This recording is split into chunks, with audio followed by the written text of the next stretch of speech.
Bakunzi ba Global TV Rwanda, reka twongere twizere ko mwiriwe mumeze neza. Uyu munsi twabateguriye history ya Amy Johnson, umugore wa mbere wabashije kugurutsa indege ayikuye ku butaka. Ese uyu mugore niki kimugira intwari? Niki cyatumye bamwandikaho cyane ndetse akibukwa mu mateka? Amy Johnson yari umupilote w'umwongereza w'intangarugero wabaye umugore wa mbere ugurukije indege wenyine, aribyo twita solo, ava i London ajya muri Australia.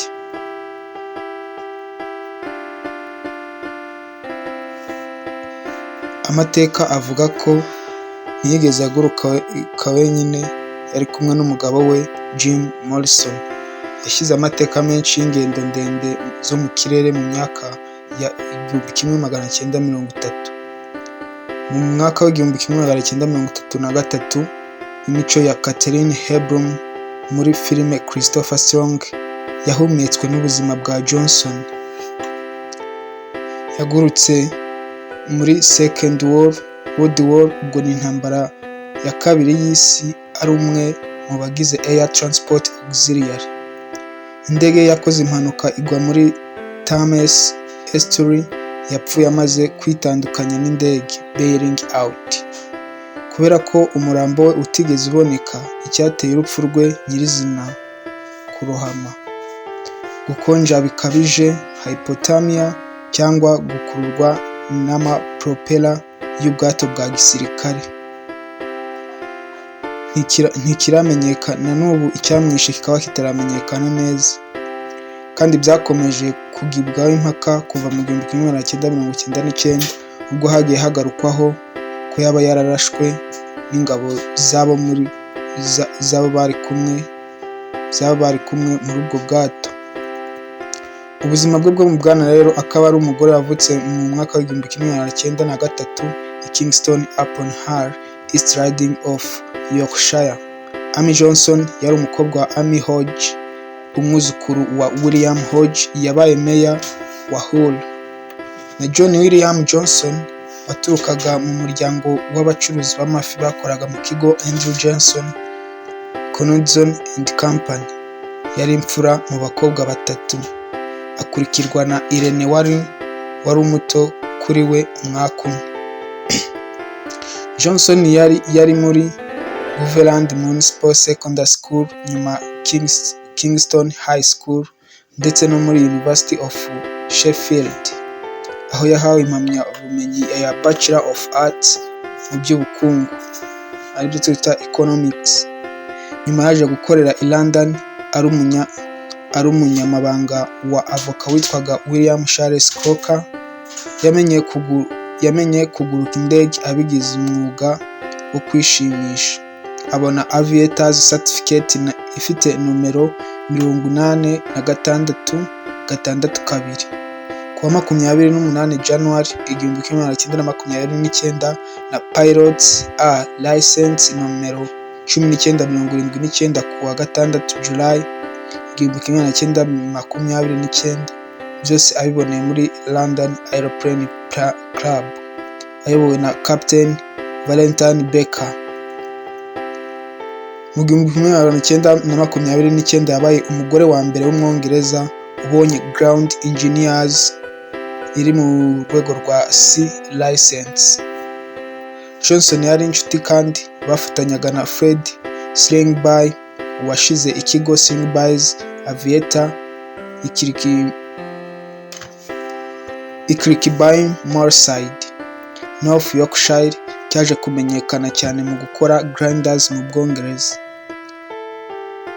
Slingby yafashije gushinga Yorkshire Grinding Club i Sutton Bank, kandi mu myaka y'1930 Johnson yari umwe mu banyamuryango ba mbere bamutozwaga. Umupilote Johnson yabonye amafaranga yo kugura indege ye ya mbere ayahawe na se, wari umwe mu bamushyigikiraga cyane, afatanyije na Lord Wakefield. Yaguze indege ya kabiri yakoreshejwe yo mu bwoko bwa de Havilland DH-60 Gypsy Moth GS JAAA ayita Jason, akoresheje izina ry'ikirango cy'ubucuruzi bwa se. Mu 1930 Johnson yamenyekanye ku isi yose ubwo yabaga umugore wa mbere ugurutse wenyine ava mu Bwongereza ajya muri Australia. Agurukisha Jason yahagurutse ku kibuga cy'indege cya Croydon Airport ku wa 5 z'ukwa gatanu agwa i Darwin, Northern Territory ku wa 24 z'ukwa gatanu. Urugendo rwa kilometero zigera ku 18,000. Nyuma y'iminsi 6 yangije indege ye agwa i Brisbane ajya i Sydney ari kumwe na Captain Frank Follett mu gihe indege yakorwaga. Nyuma Jason yajyanywe i Mascot, Sydney na Captain Lester Brain. Ubu iyo ndege iri ku mugaragaro muri Science Museum mu Bwongereza. Yahawe Harmon Trophy ndetse na CBE mu birori byo kwizihiza isabukuru ya George wa gatanu yo mu 1930 kubera iyo ntsinzi. Anahabwa nomero ya mbere nka Civil Pilot's License muri Australia. Nyuma yaje kugura indi ndege yitwa de Havilland D-80 Portsmouth GAAZZV ayita Jason kabiri. Mu kwa karindwi 1931 we na Jack Humphreys babaye abantu ba mbere bagurukiye mu munsi umwe bava i London bajya i Moscow mu masaha agera kuri 21. Bakomeje banyura muri Siberia bageze i Tokyo bashyiraho agahigo k'igihe gito uvuye mu Bwongereza ujya mu Buyapani. Mu 1932 Johnson yashatse Jim Morrison. Mu kwezi kwa karindwi uwo mwaka yashyizeho agahigo ko kuguruka wenyine ava i London ajya i Cape Town muri Afurika y'Epfo. Ahita asenya agahigo k'umugabo we akoresheje indege yitwa Desert Cloud. Mu myaka yakurikiyeho Johnson yakomeje gushyiraho amateka menshi, ayobora imiryango y'abagore mu bwubatsi n'ikoranabuhanga Women's Engineering Society.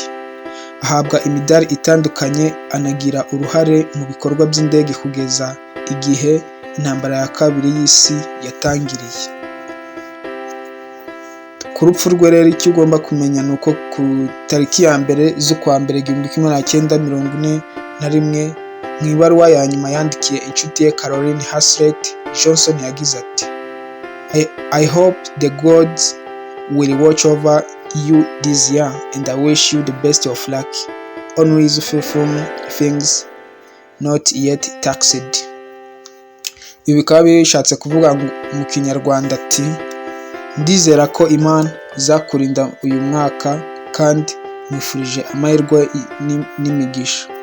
Kuri tariki ya 5 z'ukwa mbere 1941 ubwo yahagurutsaga indege ya Airspeed Oxford ayijyanye kuri Ralph Kidrington, bivugwa ko yaba yaraburanye lisansi bitewe n'ikirere kibi.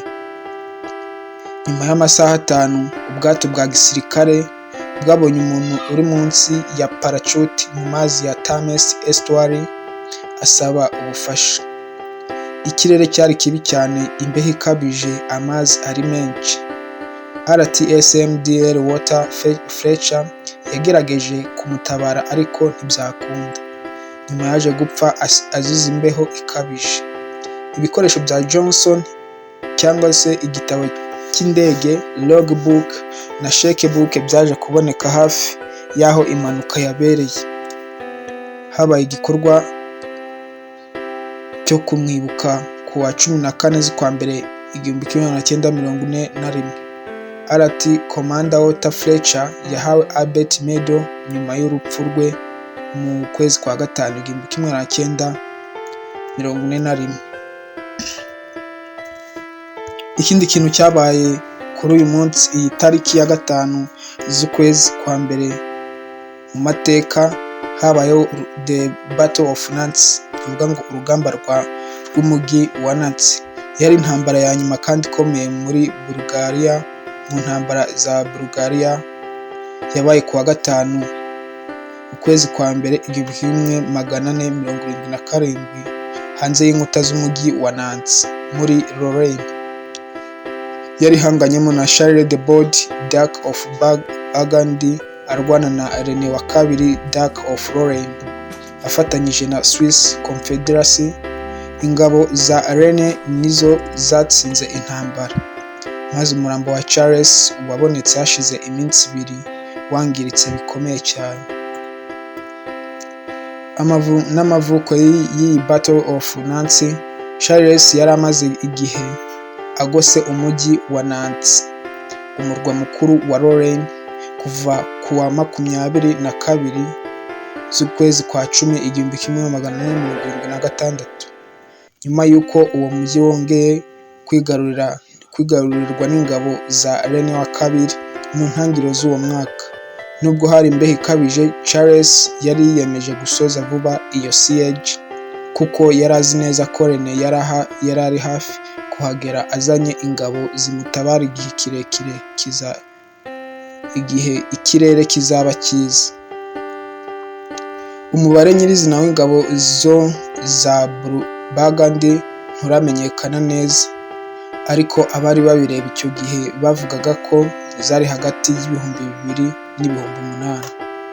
Mu mpera za Disemba cyangwa se mu mpera z'umwaka, René yari amaze gukusanya abasirikare bagera ku 10,000 kugera ku 12,000 baturutse muri Lorraine no muri Lower Union of the Rhine.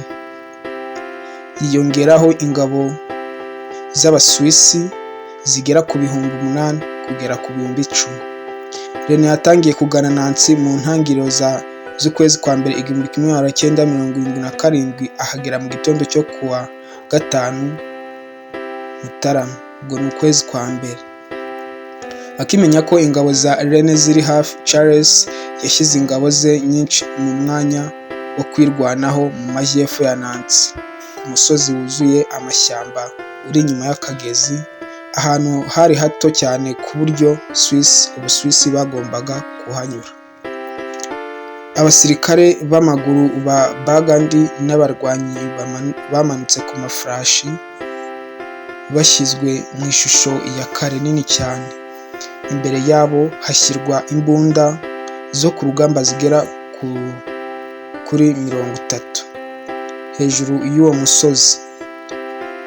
Ku mpande zombi hari abarwanyi bari ku mafarashi barimo Nefs and Cavaliers.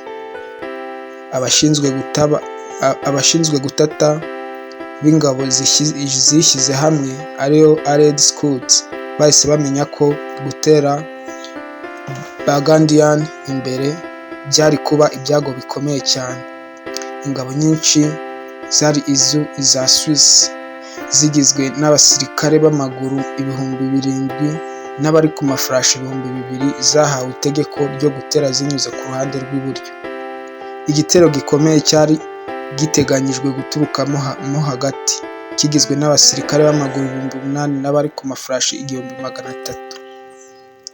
Gusa banyujijwe mu nzira ndende igoye izengurutse uruhande rw'ibumoso, inyura mu mashyamba yuzuye urubuga ku buryo Burgundian batabonaga. Inyuma hari itsinda rito ry'abasirikare 800 bari nk'ubwishingizi cyangwa se icyo twakwita reserve. Nyuma y'urugendo rwamaze hafi amasaha 2, ingabo zo mo hagati zasohotse mu mashyamba zigaragara inyuma gato y'aho Burgundian bari bahagaze, zishyiraho umurongo umeze nk'akabumbe aricyo wedge formation. Amafaranga y'amahembe y'Abasuwisi yumvikanye inshuro 3, maze Suwisi baramanuka bava ku musozi batera ibirindiro bya Burgundy. Imbuga za artillery zagerageje guhindurirwa icyerekezo zijya mu ngabo zo mo hagati, ariko ntizashoboye kuzamurwa bihagije ngo zigire icyo zimara. Isasu rimwe ryafashwe ryica abantu 2 gusa, Nubwo abasirikare ba Burgundy bari ku ruhande rw'iburyo bashoboye kwihagararaho gato imbere ya Swiss, abasirikare benshi ba Swiss bakomeje gutera bagana mu mutwe w'abasirikare ba Burgundy wari usanzwe urushijwe umubare, maze intambara iba iy'uruhande rumwe.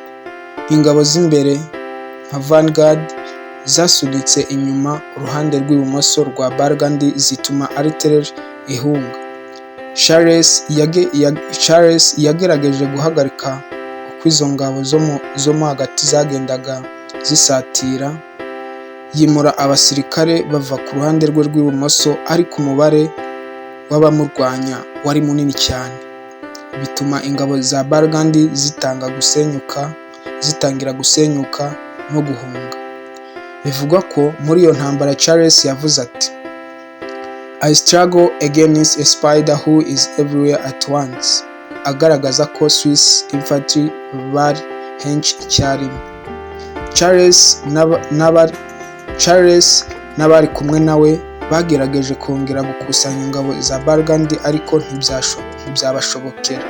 Itsinda rito bari kumwe ryajyanye n'abandi bahungaga kugeza ubwo bagotewe n'ingabo za Swiss zabakurikiraga. Umusirikare umwe wa Swiss ufite halberd yakubise ku mutwe wa Duke akubita ku ngofero ye y'intambara, amukomeretsa bikomeye ku buryo byamwishe. Yabonetse agwa hasi, ariko intambara yarakomeje. Urupfu rwe ntirwahise rumenyekana ku ruhande rw'abamurwanyaga. Hashize iminsi ibiri nibwo umurambo we wabonetse, wamaze gusahurwa n'abasahura, ujyanwa muri Nancy, mu mujyi wa Nancy. Abenshi mu ngabo za Charles barishwe muri iyo ntambara no mu guhunga kwabo. Abake cyane nibo babashije guhunga bakagera i Metz nyuma yo gukora urugendo rurenga ibirometero 50. Inyandiko zo muri icyo gihe zivuga ko kwica abasirikare bahungaga byakomeje iminsi 3 nyuma y'intambara, kandi ko mu ntera ya 5 kugera kuri 6 umuhanda wari wuzuye imirambo. Bamwe mu basirikare bageze i Metz bavugwaga ko bari bagifite ubwoba bukabije cyane bw'ingabo zabakurikiraga, ku buryo bishyuraga mu mwobo w'amazi bakagerageza koga binjira mu mujyi. Igihe twari turi kumwe ni Adolphe Muhire. Ikiganiro ni mu mateka, icyo gukora kizi kugira ngo duhore tubana mu mateka ya buri munsi yabayeho. Ciao ciao, ndabakunda cyane. Imana